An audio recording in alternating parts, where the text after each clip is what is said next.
গীবতের এক নম্বর শাস্তি নিজের আপন মরা ভাইয়ের গোশত খাওয়ার সমতুল্য। নাউজুবিল্লাহ, জোরে পড়েন। গীবত করা নিজের আপন মরা ভাইয়ের গোশত খাওয়ার সমতুল্য। যে ব্যক্তি গীবত করলো সে ব্যক্তি নিজের আপন মরা ভাইয়ের গোশত খেলো।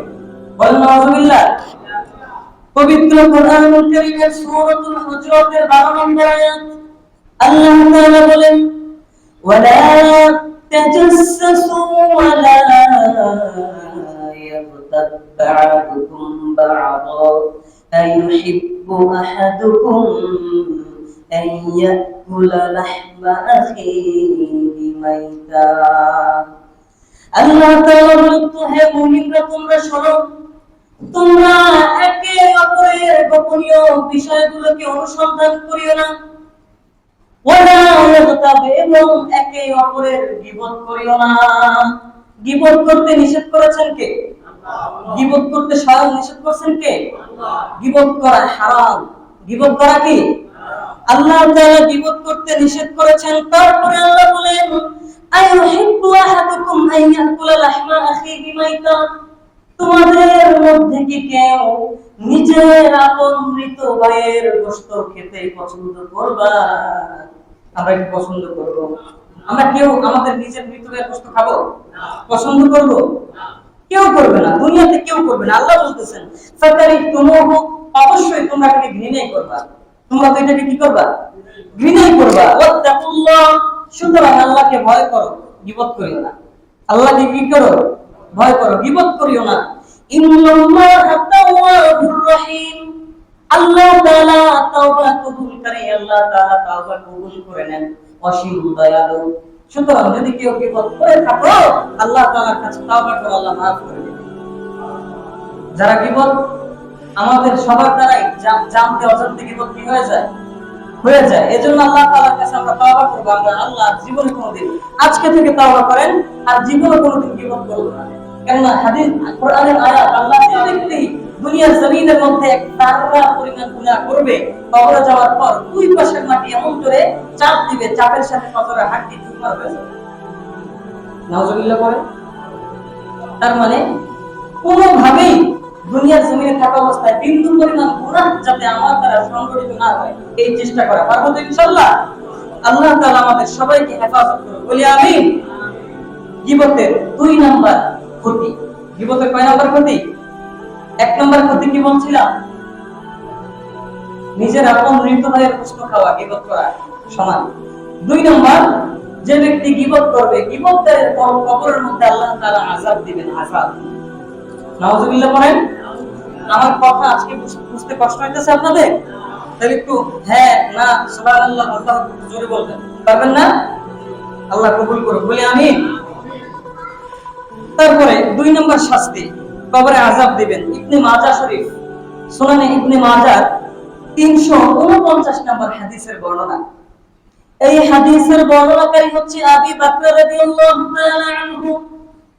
তিনি বলেন, ক্বালা নবী সাল্লাল্লাহু আলাইহি ওয়াসাল্লাম বিকবরাইন, আল্লাহর রাসূল একবার 2টি কবরের পাশ দিয়ে অতিক্রম করেছিলেন। এই কবরের পাশ দিয়ে অতিক্রম করার সময় আল্লাহর রাসূল বললেন, ইন্নাহুমা লা ইউআযিবান। আল্লাহর রাসূল বললেন, সাহাবারা শোনো, এই 2 কবরের মধ্যে আযাব হইতেছে। 2 কবরের মধ্যে কি হইতেছে? আযাব হইতেছে।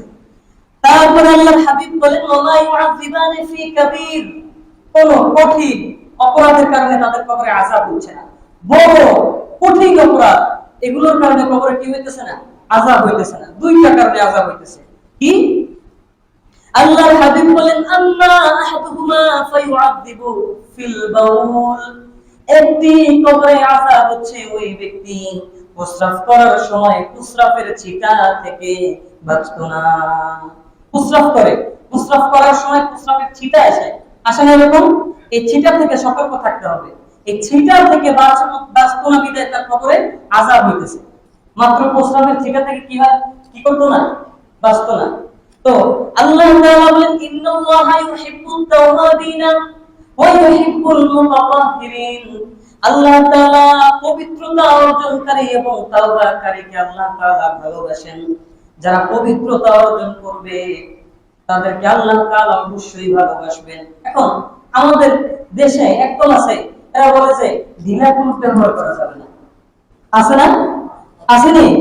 বলে ঢিলা গ্রুপ ব্যবহার করা যাবে না। দেখেন, ঢিলা আপনি প্রস্রাব করার পরে আপনি যত বড় শক্তিশালী পুরুষ হন না কেন, আপনার প্রস্রাবের স্থান থেকে প্রস্রাব করার পরে পানি ব্যবহার করার পরে একটু একটু ঝরবে, একটু একটু কি করবে, এটা স্বাভাবিক। সব ইমামরা একমত। তা এই জন্য সব ইমামদের মতামত হচ্ছে প্রস্রাব করার পরে ঢিলা কুলুপ ব্যবহার করার পরে, পায়খানা করার পরে, কুলুপ ব্যবহার করার পরে পানি ব্যবহার করা, এটা হচ্ছে উত্তম, সবচেয়ে উত্তম মত। পবিত্রতা অর্জন করার জন্য আগে প্রস্রাব করার পরে যদি শুধু প্রস্রাব করেন তাহলে ঢিলা নিবেন। এখন তো টিস্যু ব্যবহার করে সবাই, টিস্যু ব্যবহার করবেন, একটু বসবেন। আবার হাঁটাহাঁটি করার প্রয়োজন নেই, বসেই চেষ্টা করবেন। প্রয়োজনে একবার উঠবেন তারপরে বসবেন, তাহলে ভিতরে যদি কোনো 1 ফোঁটা 2 ফোঁটা থাকে ওইটা কি হয়ে যাবে, বের হয়ে যাবে। এটা হচ্ছে কিয়াসি মাসআলা। এটা কিসের মাসআলা? কিয়াসি মাসআলা। আপনি যদি সব মাসআলা যদি ডাইরেক্ট সরাসরি হাদিসে বুঝেন, তাহলে আমি বলবো আপনার কোরআন সুন্নাহ সম্পর্কে ন্যূনতম জ্ঞান নাই, ন্যূনতম কি নাই। কারণ আল্লাহর রাসূলের যুগে যে সমস্ত সমস্যার সমাধানগুলো ছিল না, ওই সমস্ত সমস্যার সমাধানগুলো সাহাবাদের যুগে সাহাবারা দিয়েছেন। সাহাবাদের যুগে যে সমস্ত সমস্যাগুলো ছিল না, ওই সমস্ত সমস্যার সমাধান পরবর্তীতে যারা আসছেন উলামা ইকরাম কোরআন হাদিস গবেষণা করে ওদের ভিতর থেকে তারা সমাধান দিয়েছেন। কথা বলেন।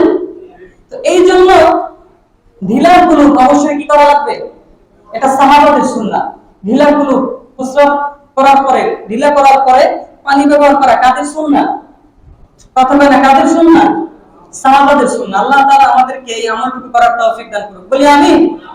তারপরে আল্লাহর হাবিব বলেন দ্বিতীয় নম্বরে যে কবরের মধ্যে আযাব হচ্ছে আল্লাল আখিরু ফায়ুআযিবু ফিল গীবা।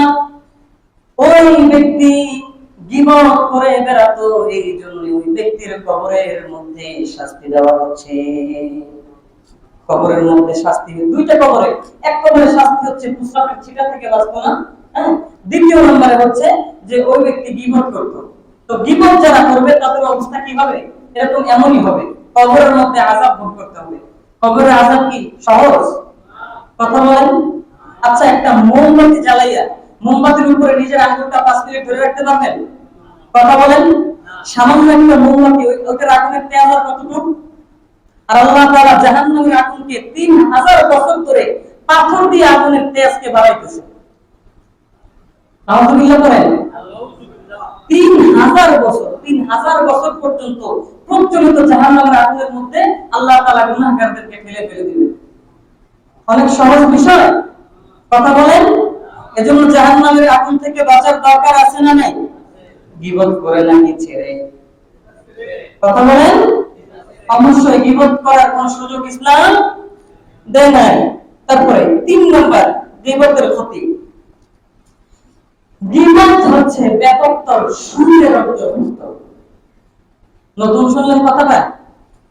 গীবত হচ্ছে ব্যাপকতর সুদের অন্তর্ভুক্ত। সুদ খায় না মানুষ? সুদ চিনেন তো? সুদ সম্পর্কে আলোচনা করেছিলাম।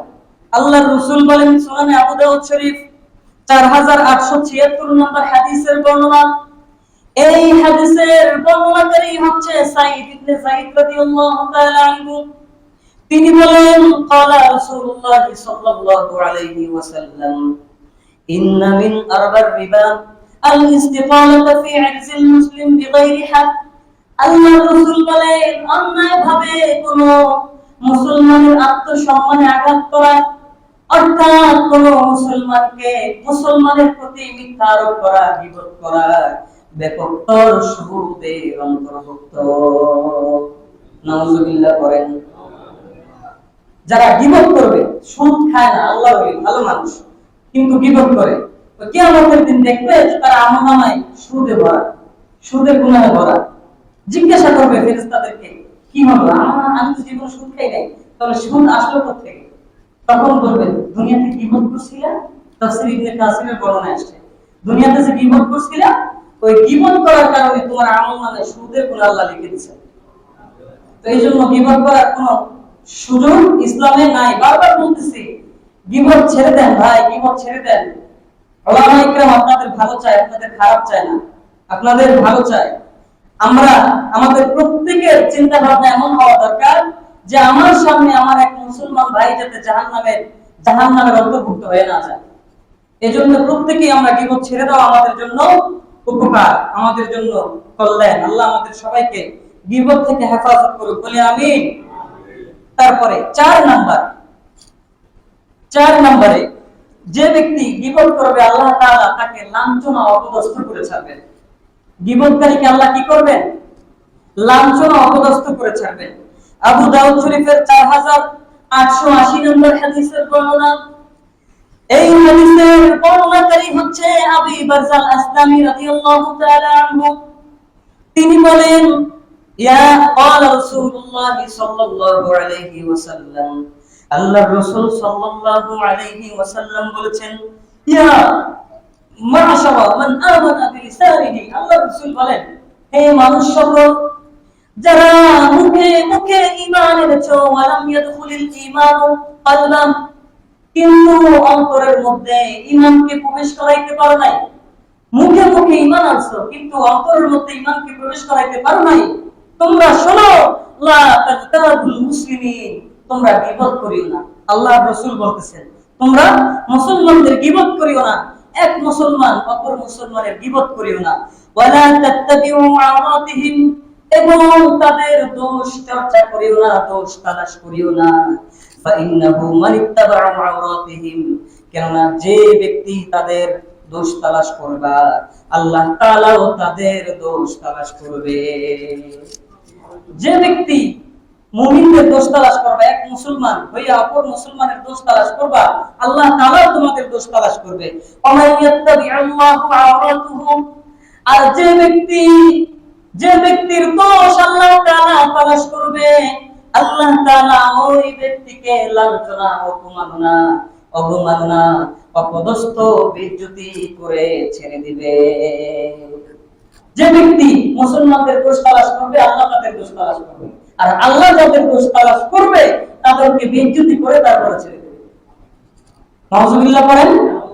তার মানে গীবত করার কোনো দরকার নাই। আল্লাহ আমাদের সবাইকে হেফাজত করুক, বলি আমিন। এই গেল 4 নাম্বার। শুধু এই গীবতের 4 নাম্বার ক্ষতি। তো আলোচনা আজ সামনে যেতে চাচ্ছি না, এতটুকু আলোচনা করেছি, বাকি আলোচনা আগামী জুমায় করব। আল্লাহ তাআলা আমাদের সবাইকে দ্বীনের জন্য কবুল আর মঞ্জুর করুন, বলি আমিন। ওয়া আখির দাওয়ানা আলহামদুলিল্লাহি রাব্বিল আলামিন।